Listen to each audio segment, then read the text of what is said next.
Do you want to learn more about the real Belize and listen to locals and expat stories that are actually living here in Belize? Well, you're in the right place right now. You're listening to Belize Talk Radio, and I'm your host, Macarena Rose.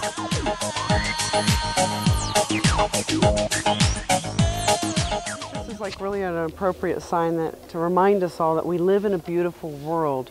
And to keep our world beautiful, we have to conserve it and we have to take care of it. We have to be good stewards of our land. And so we're at the Belize Zoo because they are extremely good stewards of the land. They use the property here for the zoo. The animals are in their natural settings and habitats. And there's some enclosure areas, but that's actually to keep them safe and protected because all of the animals here are rescue animals that are being rehabbed to either release or they're going to be permanents, because they can't go back to the wild for whatever reasons. And they also take a lot of care and consideration to have babies here in the zoo that can then be raised and released also. So completely conservation, completely human-minded as far as, you know, the animals and protecting their environment, but they're human-minded because they're educating. They're educating us humans, the children of Belize, all of the tourists that come to Belize, that we have to take care of our animals and we have to, you know, protect the land so the animals have a home to be in. So we're going to keep looking around and see what else we find. Okay, so we are actually here at one of the signs or the photos that they have of a jaguar crossing the street.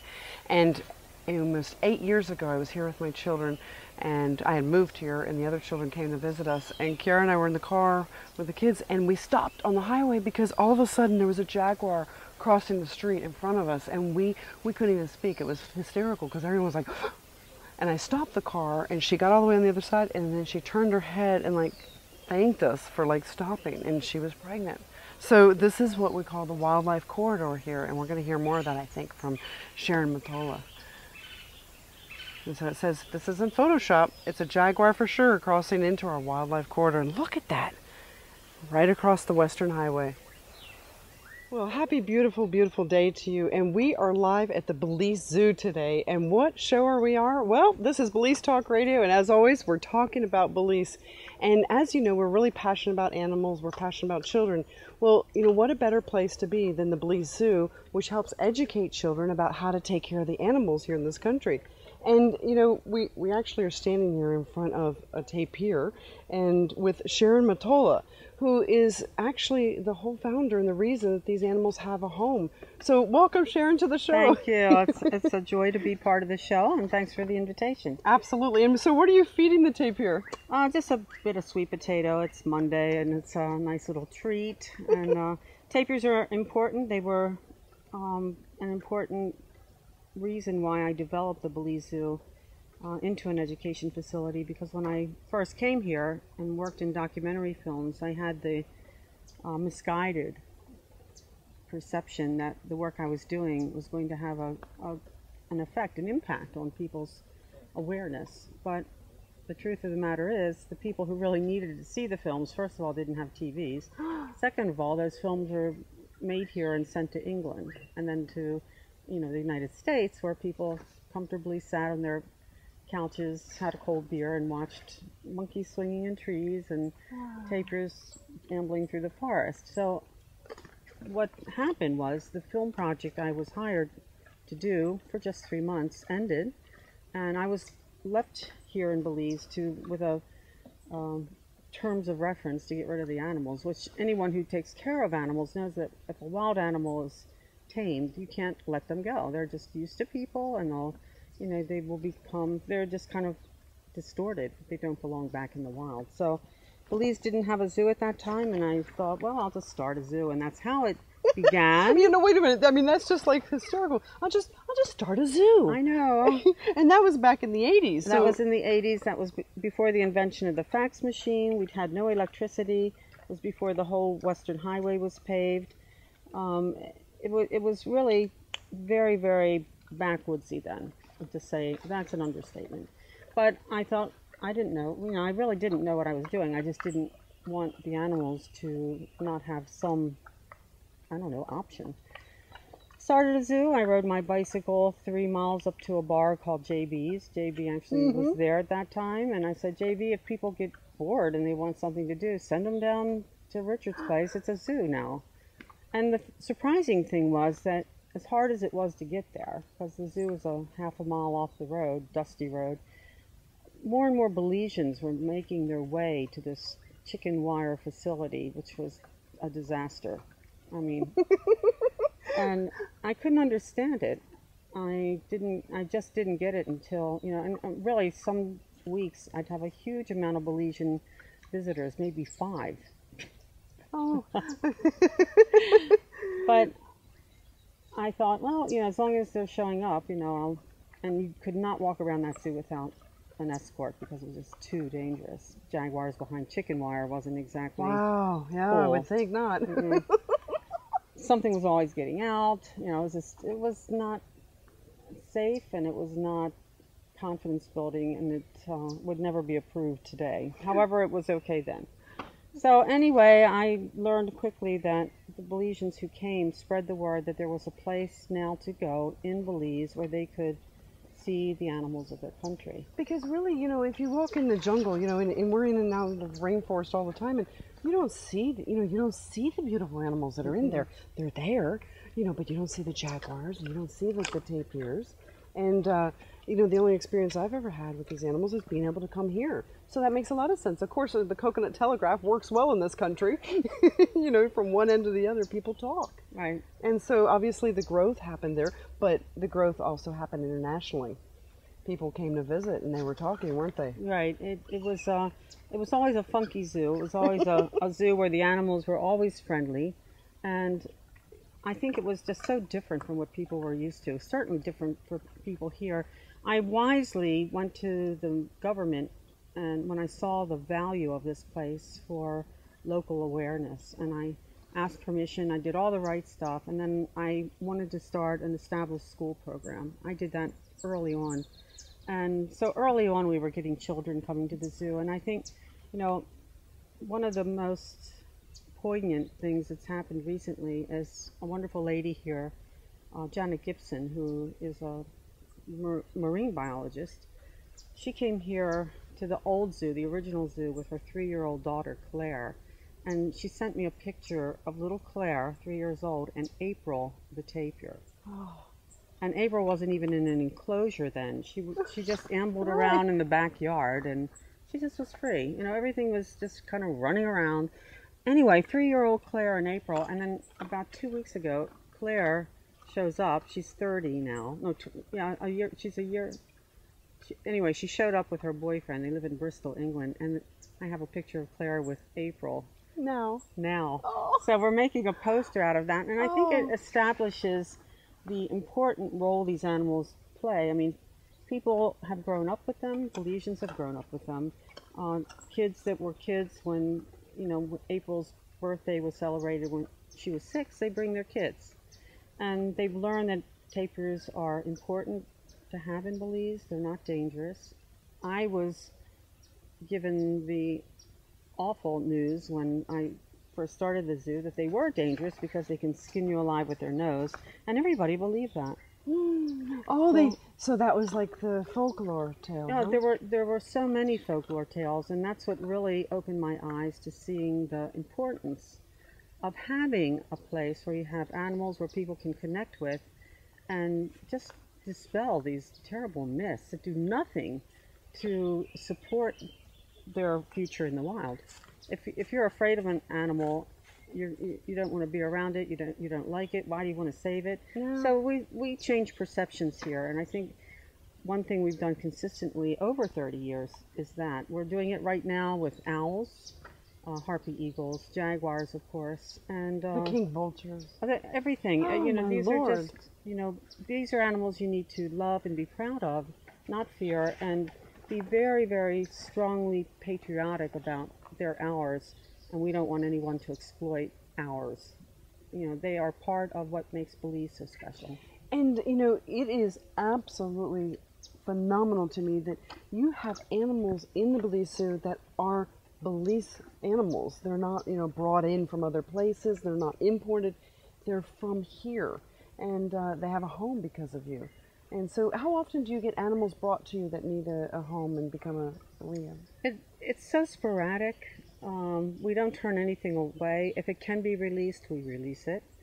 Usually the animals we get are really, really down and out, on their last leg, or people get tired of them, they don't want them.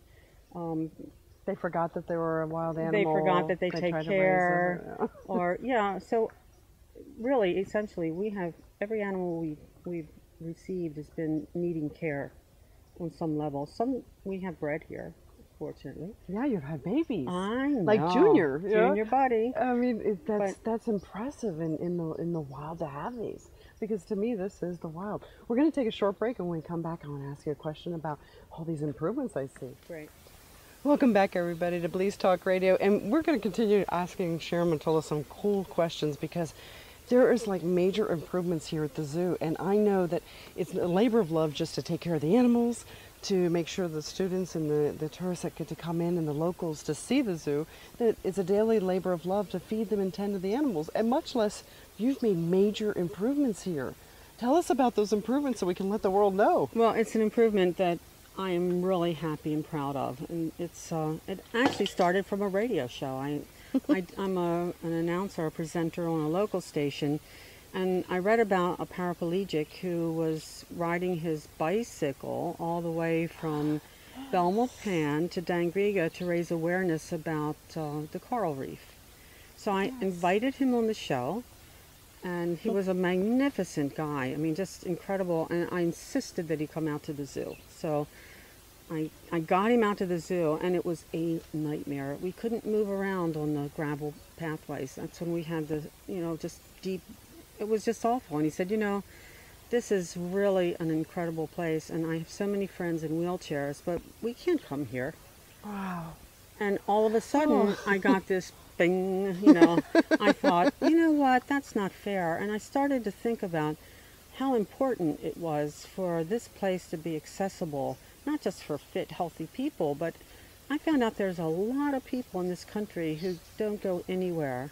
They're wheelchair bound because there's simply no place to go. Yeah. So I put a lot of effort into fundraising, and you can see the pathway now. It's all done in-house. It's beautiful. It's easy to walk on, and we have more wheelchairs now than I ever thought we're ever going to visit. It's not completely finished right now, but it's 3/4 of the way done, and it is so. It just makes you feel so good when you see even older people with their families now. They're strolling around in wheelchairs. Moms with babies in strollers. Oh, that makes sense. Mm-hmm. Yeah, of course. People with canes. It's just great. And it's Jerome was my inspiration, and the whole zoo has really improved. And Belize has gotten to be a more friendly place for the people here. This zoo was not started for the tourist industry. It was started to educate people, and some of the people that need to know about their wildlife just can't get around. So there's a whole facet of Belizean society that we can approach, address, and bring joy into their lives. I'm just so pleased. Well, you've done an amazing job, and I know that is like a labor huge of love to be able to raise the funds to do that. And I know that there's a dear friend of ours that does wildlife rescue in Tampa, Florida, and so she wanted me to make sure I asked you, how do people find you? How do they donate? How do they help these things continue? How do they make sure that Sabo is, has all the food and bathing materials that he wants? I think that's a good question. Fundraising is always a challenge. So, yes. I mean, and it's a toolbox of strategies you need to use. We have a website. We're on Facebook. Yeah. We have, signs and announcements around the zoo. And I go on certain fundraising trips in the States at times. So all that... And PR like this is really beneficial and wonderful. But anybody who has a facility that's doing something rigorous and challenging, fundraising is something you just have to do. But, it's from down in a developing country, it provides another hurdle. How do you get the message out? So things like this really help. And, writing and radio spots, television spots. We always hope that something we have on Facebook will go, how do they say, viral? But when we rescued Lucky Boy, that poor sick dying black jaguar. Oh yes, remember that? Yes, I do, and that was definitely went that viral. That was just, and that was an amazing story. That was the scariest thing that had happened to me in a long time. Really? Which, and he came. It's funny because he came in the heyday of my trying to raise funds for this accessible walkway, and all of a sudden I have this poor cat that needs extraordinary care and desperate care. Well, hello. Well, hi. We're working on that viral video, I guess, right here. Well, did you want to say something? What is this? This is the national animal Belize, by the way. The tapir. And the tapir, who, related to the horse and the rhino. The nose is about picking leaves off of trees and diving underwater and getting aquatic vegetation. They have very poor vision, great sense of hearing, and good sense of smell. Yeah, because he was bathing, and when you came up and started talking to him, he came right out. Great sense of hearing. Wow.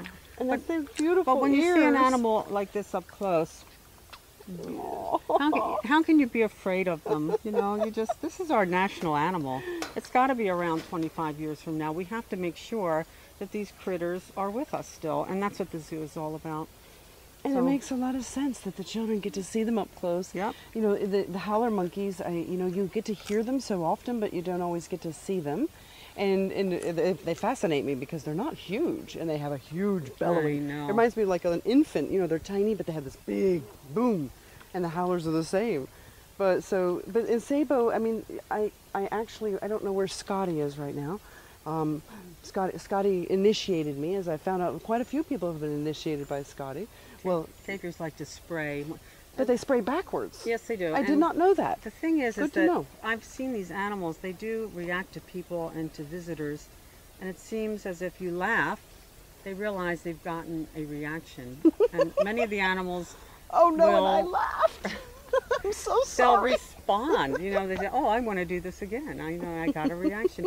Animals in captivity like to be active. They like to be stimulated. They don't want to be bored. And so we work on that here at the zoo. We provide them things like logs to scratch on, and balls in their swimming pools to play with, and just coconuts. They jump on coconuts. Just things that give them something to do, because in the wild they have something to do. They have to look for food. They have to stay away from predators. They have to find a mate. In captivity, a lot of that is erased. So their minds need to be kept active. Lucky Boy was a huge challenge, the black jaguar, because he was so messed up from being abandoned and starving and emaciated, and to rework his whole behavioral approach to life was really, really something. Challenging. And he's doing really well now. Comes out to meet people, gives a high five. You're kidding me. No, he does. That's amazing. Yeah. So he's one of our success stories, and also we use him as an example of humane treatment for animals, and also to show how beautiful, of course, jaguars are. And you can actually educate people about humane, treating animals humanely. I've watched even like in San Ignacio and the different humane societies that have been very good here. Very good. Very good, amazing. That they've actually, now you see like people walking their dogs on leashes, and you see people taking care of their dogs differently. It's very interesting to me, and I like to see that. I've only been here 9 years, so I can imagine in another 9 years. Like you've been here how many? I mean, since '82? Yes, I've been here 30 years. Wow. Where did that go? I look at 9 years ago, where'd that go? So I can imagine for you, it's like, where did that go? Yeah. Did your family think that you were just nuts when you said, I'm going to live here and stay here in Belize? Yeah. And then they come to visit and they love it? Yeah. Isn't that funny how that happens? My friends from Washington were like, you're doing what in D.C.? They're like, what? And I'm like, yeah, come on in. And they come in and they're like, oh, this place is amazing. I'm like, yeah, I got it. It's beautiful. Well, one of my favorite things about Belize is that there are people here that are doing amazing things. And you are definitely on the top of my list of those people. And to be able to be here and speak with you and have you share your children with us is phenomenal. And I greatly appreciate that. And so we'll let people know to look for you on Facebook. And we have a website. Just punch in the Belize Zoo and lots comes up. It's easy to find, isn't it? Yeah. Definitely. You're not hard to find. People are like, I can't find you. I'm like, Google it, you can find it. Yeah. So we'll continue to send people here and tell them the yummy stuff that you're doing. And good job on these sidewalks, and all thanks for Jerome, right? Yep. That's amazing. It is. So he does have to feel special when he comes here to know that he actually brought that in there. We get people in our past to learn from them, and like you're teaching and educating about the animals. So that was his. So thank you so much. We want you back on the show because you know all about radio, don't you? It's awesome. Well, I love radio, and anytime you wanted to work together on another show, give me a buzz. I will take you up on that. I Great. promise. All right, good. You're listening to Belize Talk Radio.